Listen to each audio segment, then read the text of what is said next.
Lagi-lagi terjadi di suatu desa kecil di Indonesia. Danu, pemuda pengangguran yang kerjanya waktu ada panggilan saja. Seperti mungkin ada orang mau pasang pipa, gali tanah, sambung kabel, dan lain-lain. Karena desanya yang kecil itulah lapangan pekerjaan sedikit banget. Ditambah lagi Danu cuma tamatan SD. Itu mereka yang memilih untuk enggak lanjut berpendidikan.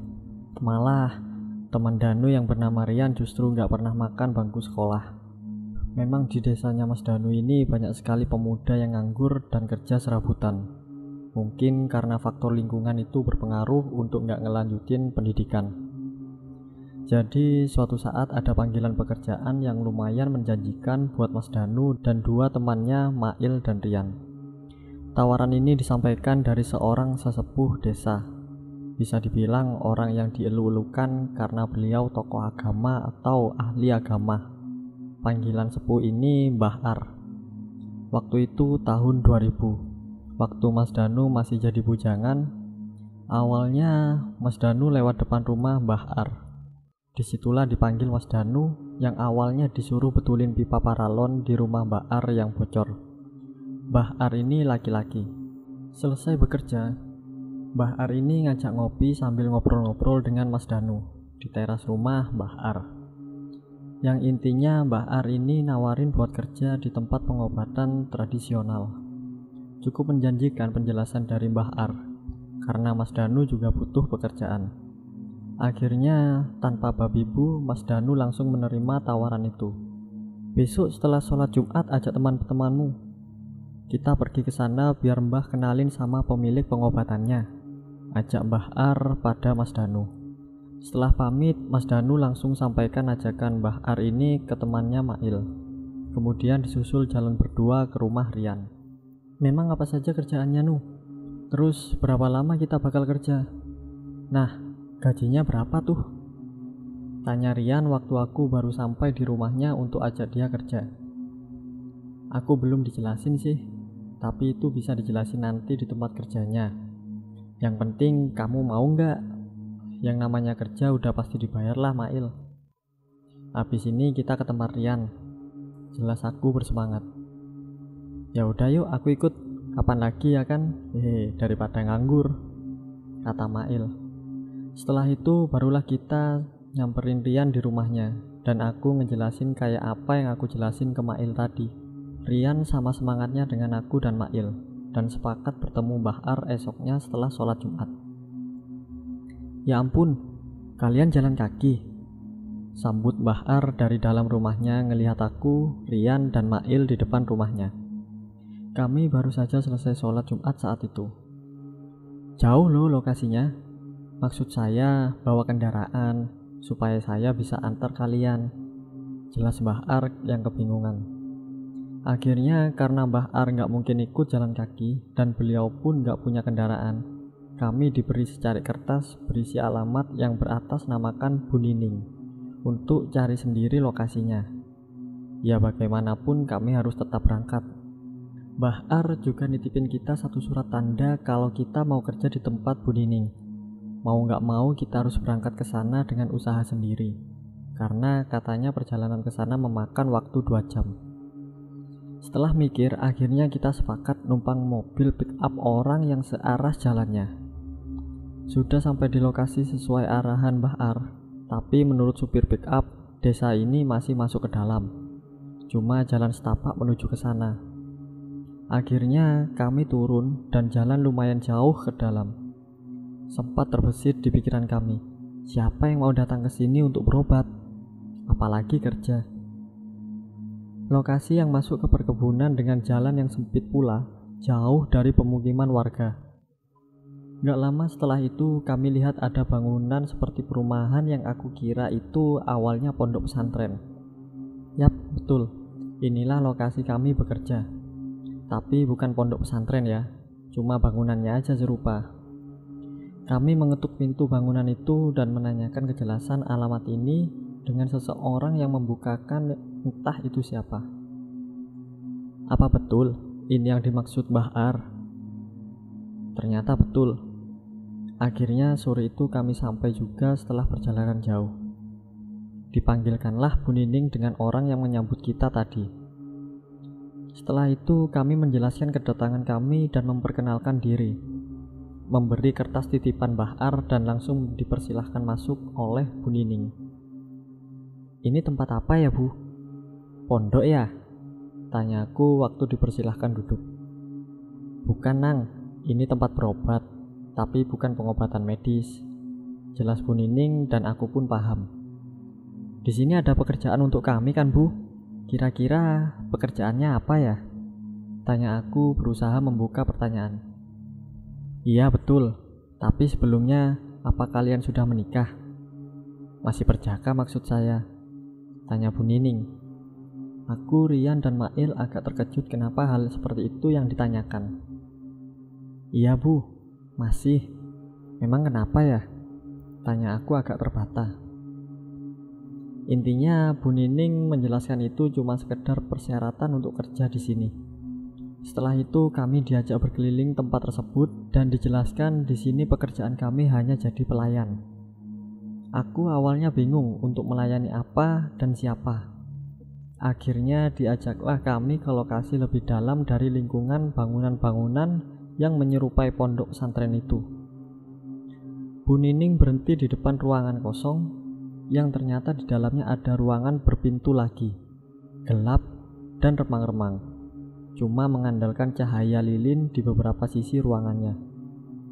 Saat itu juga kami dipersilahkan duduk dan Bu Nining mengetuk pintu kamar tersebut. Dari ruangan itu muncul seorang perempuan berkerudung hitam. Untuk informasi, bukan kerudung muslim, tapi sekedar kain yang menutupi kepala tanpa tersibak sedikit pun. Yang dipanggil Nyai.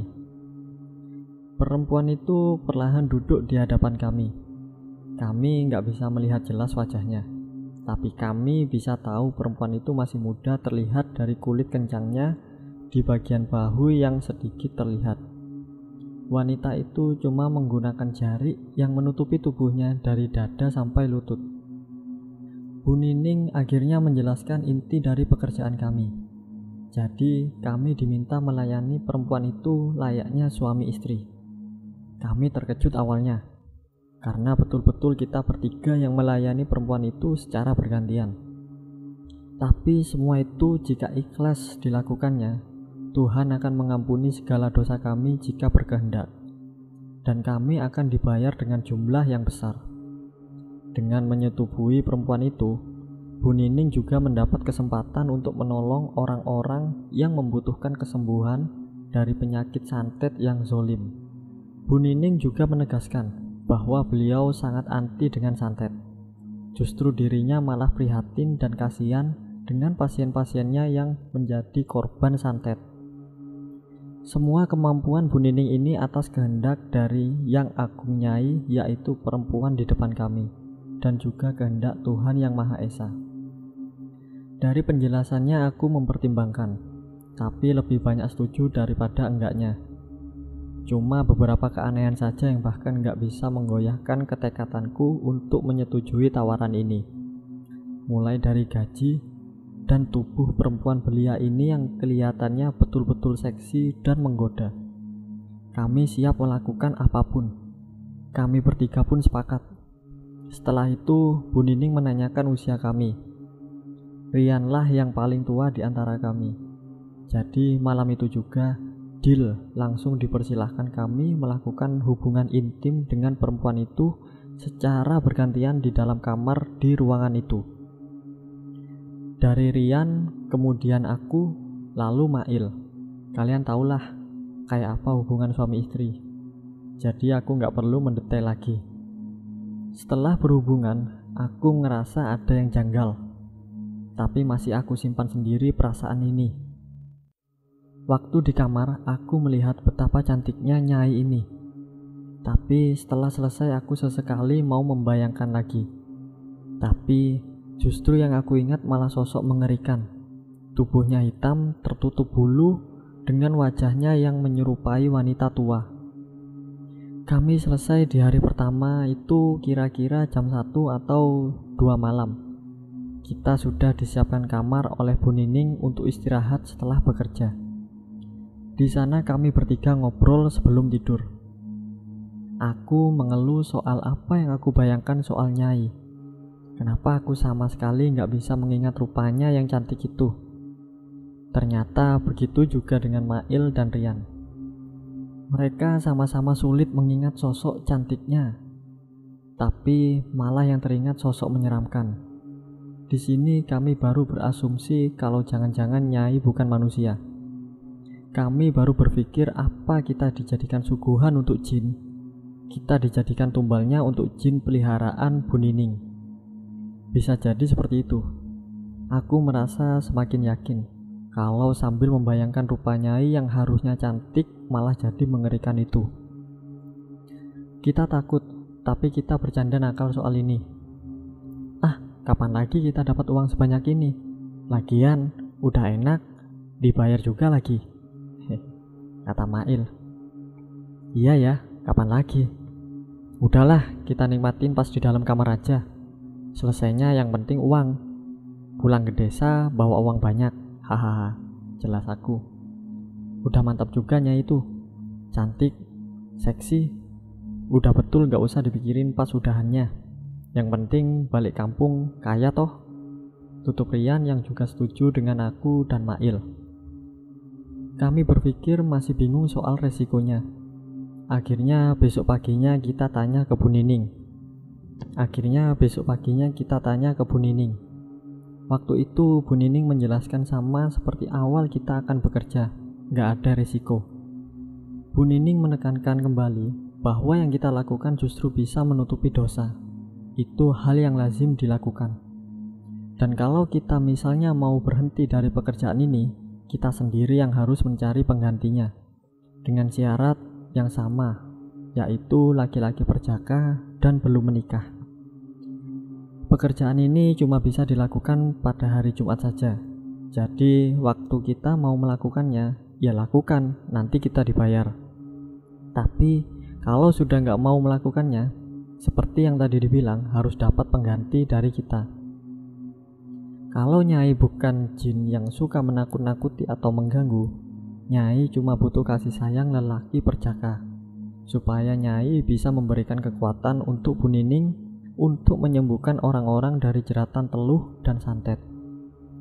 Dari penjelasan Bu Nining, aku merasa berat buat bertanya soal sosok hitam berbulu lebat yang selalu terlintas di pikiran kami. Tapi aku mengurungkannya, karena Bu Nining terlihat menghormati sang Nyai. Singkat cerita, kami akhirnya memutuskan untuk pulang ke desa dan diperbolehkan oleh Bu Nining. Saat pamit, kami dititipkan kantung kecil putih untuk Mbah Ar dari Bu Nining. Dan pesan Bu Nining untuk kami yaitu, kalau mau datang kembali, datanglah. Bu Nining siap membayar kami dengan bayaran yang sama atau bahkan lebih. Tapi ingat, hanya bisa dilakukan di hari Jumat. Di perjalanan pulang, aku iseng buka kantung yang diberikan untuk kami. Betapa kagetnya, kantung itu ternyata berisi emas berbentuk batu tak beraturan. Di arah yang sama saat kita pulang, kami cek ke toko emas untuk meyakinkan itu emas betulan atau bukan. Ternyata itu emas betulan. Aku betul-betul senang bisa kaya mendadak. Kami lanjutkan perjalanan pulang untuk mampir ke rumah Mbah Ar, karena Bu Nining juga menitipkan kantung putih kecil untuk Mbah Ar. Tapi untuk Mbah Ar, kantungnya ringan, beda dengan milik kita bertiga. Waktu aku iseng buka, aku bingung, karena isinya cuma setangkai bunga. Entah bunga apa itu. Sampai di rumah Mbah Ar, kami tadinya mau tanya apa maksud bunga setangkai itu. Tapi karena merasa gak sopan sudah mengintip isi kantung itu, aku gak jadi tanya akhirnya. Besoknya kami tukar semua emas kami dengan uang. Saat itu juga kami langsung beli motor yang tahun 2000-an itu lagi hits-hitsnya secara cash. Bahkan uang itu tersisa untuk kami beli baju dan pegangan untuk seminggu ke depan. Sejak saat itu, setiap hari Jumat kami rela datang dari jauh untuk bekerja di tempat Bu Nining. Kami melakukan itu kurang lebih dalam waktu 2 bulan. Kami membeli tanah. Setelah kami membeli tanah itulah kami mendapatkan kejadian-kejadian aneh dan gak nyaman. Aku sering merasa cepat lelah, padahal aku tahu betul karena terbiasa kerja dari pagi sampai sore. Staminaku terlatih untuk kuat, tapi sekarang enggak. Baru beberapa menit beraktivitas, aku sering kelelahan, padahal cuma beres-beres pekarangan dan aktivitas sehari-hari. Awalnya aku pikir mungkin karena aku sekarang kemanapun udah nggak pernah jalan kaki. Namanya juga udah jadi wong sugih kan. Akhirnya aku jadi jarang sekali bertemu teman-temanku. Paling bertemu saat kami ke tempat Bu Nining di hari Jumat itu. Orang di rumahku, orang tua dan keluarga temanku gak ada yang tahu soal apa pekerjaan kami. Mereka taunya kami mandor dan bekerja di pabrik saja. Ini pesan dari Mbah Ar yang menyuruh kita untuk gak buka mulut ke orang-orang soal pekerjaan kami. Menurut Mbah Ar, yang bisa dapat pekerjaan ini ialah orang-orang pilihan. Karena kami orang bersih, ada perasaan bangga dibilang seperti itu. Makanya kami nurut aja untuk tutup mulut. Beberapa bulan kemudian, fisik kami sama sekali nggak sanggup untuk ke tempat Bu Nining. Kadang aku datang sendiri, kadang cuma berdua atau bahkan temanku saja yang datang. Aku banyak makan karena aku sering kelaparan tapi nggak pernah merasa kenyang. Aku bisa makan 5-6 kali dalam sehari. Tapi semakin hari tubuhku semakin kurus. Nggak sampai kurus banget sih, tapi dari sebelumnya aku kelihatan lebih kurus. Aku sempat periksa ke dokter untuk kontrol gizi, tapi tetap saja aku nggak ada perubahan walaupun sudah diberi pengarahan. Karena putus asa, menganggap penyakit ini serius dan nggak wajar, aku mengajak Rian dan Mail untuk bertemu orang pintar. Perasaanku ini ada hubungannya dengan pekerjaan dari Bu Nining. Saat kami berobat ke orang pintar, kami sama sekali nggak cerita soal Bu Nining. Karena ingat pesan Mbah Ar, dari penerawangan orang pintar ini, banyak anak-anak kecil tanpa kepala. Anak-anak itu ikut kemanapun kami pergi, bahkan mereka ada di sini sekarang. Anak-anak ini gaib. Mungkin kami nggak bisa melihat, tapi Mbah orang pintar ini bisa melihatnya. Kira-kira jumlahnya 7-6 anak sedang duduk di belakang kami. Aku dan Rian kurang percaya. Akhirnya orang pintar ini merafal mantra pada segelas air. Lalu air itu dioleskan ke mata kami. Walau dalam mata tertutup, kami bisa melihat keberadaan mereka. Betapa terkejutnya, yang dibilang orang pintar ini betul. Banyak anak-anak tanpa kepala. Karena gak tahan melihat kengeriannya, aku langsung melotot dan sosok anak kecil itu hilang. Dari mana bocah ini? Tanya orang pintar tersebut serius. Kami diam 1000 bahasa. Setelah itu orang pintar ini menjelaskan kalau anak-anak ini bukan karena kami ketempelan. Anak-anak ini datang dan kondisinya terawat. Tepatnya, anak-anak ini seperti dipelihara. Orang pintar itu meyakinkan kembali. Apa kalian sengaja melihara? Kami betul-betul gak bisa jawab. Aku tetap gak mau mengungkapkan keadaan yang sebenarnya. Kami berlagak gak tahu menahu apapun. Karena kami bungkam, akhirnya orang pintar tersebut gak bisa bantu apapun, gak menemukan solusi apapun. Anak-anak ini adalah jin bertuan. Mereka bakal pergi kalau disuruh tuannya pergi.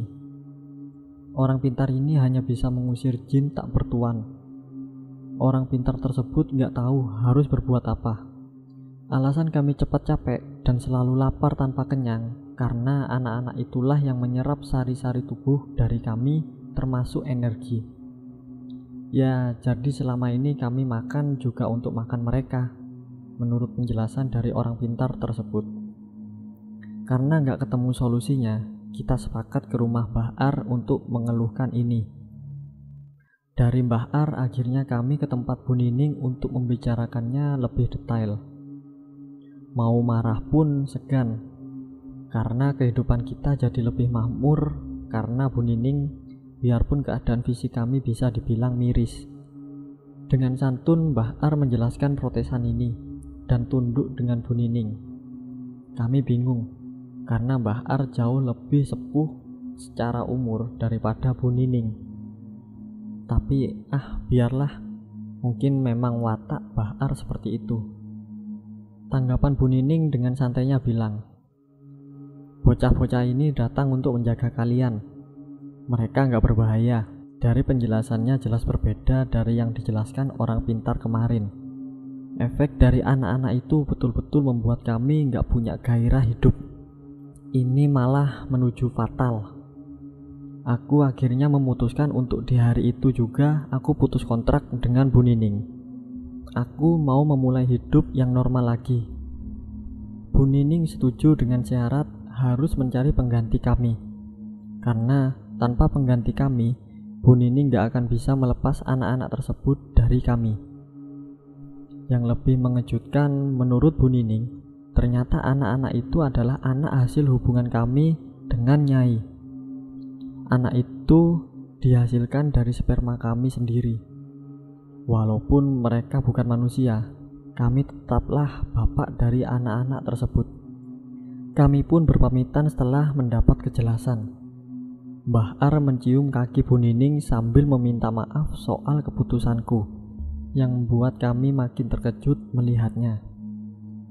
Setelah sampai di desa, kami berunding kembali mengenai kelanjutan, karena Rian dan Mail masih mau melanjutkannya, sedangkan aku kapok. Aku kembali ke rumah Mbah Ar untuk membantuku mencari pengganti, karena aku pun ingin lepas dari bocah-bocah gak jelas itu. Aku akhirnya jarang bertemu dengan kedua temanku semenjak beda keputusan. Karena beda pendapat itu yang membuat kami sedikit risih satu sama lain. Setelah beberapa hari, Mbah Ar akhirnya menemukan pengganti untukku. Sebut saja namanya Wisnu. Kami akhirnya berangkat ke tempat Bu Nining bertiga. Sampai di sana, Bu Nining menyiapkan segalanya untuk upacara pelepasan. Prosesinya mengharuskan aku dikubur dengan kepala tetap di atas tanah. Aku dikubur semalaman dan paginya tubuhku bakal dimandikan dengan Bu Nining.